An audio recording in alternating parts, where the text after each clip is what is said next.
Since last weekend was the 2-year anniversary of the launch of the PS5, I thought I'd go over some of the latest rumors about the upcoming PS5 redesign and why it's something we can expect based off of Sony's track record. Of course, Sony is no stranger to console redesigns. Every PlayStation console and handheld has gotten a slimmer redesign at some point in its life. And looking at the overall time between each launch and hardware revision, 3 years seems to be the sweet spot for these redesigns, especially the last few generations. PS3 launched in 2006 and the Slim came out in 2009.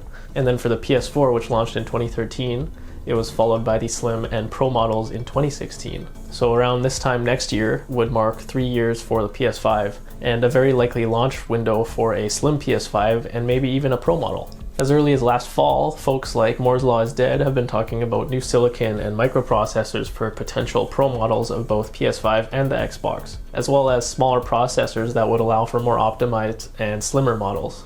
Then jump ahead to this last October, Insider Gaming has claimed that PS5 Pro dev kits have already begun making their way to developers.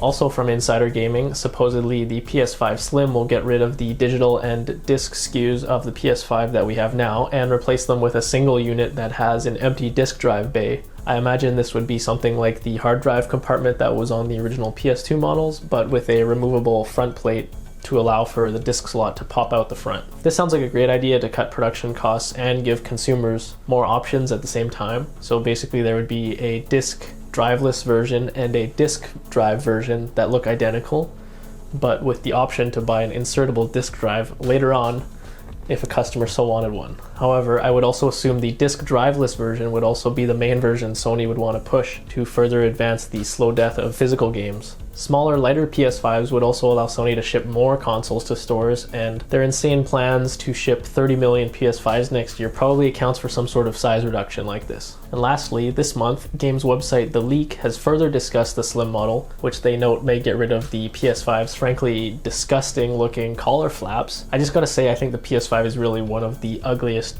consoles I've seen in my life. It was such a letdown when they first revealed it, so I'm excited for a redesign.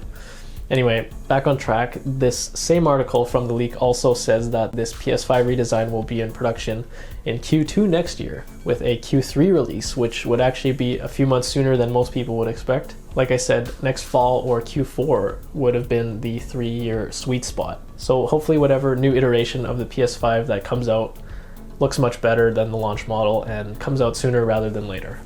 Thanks for watching. If you made it this far, like and subscribe and all that. Let me know in the comments if you'd be interested in a PS5 Pro or a Slim model.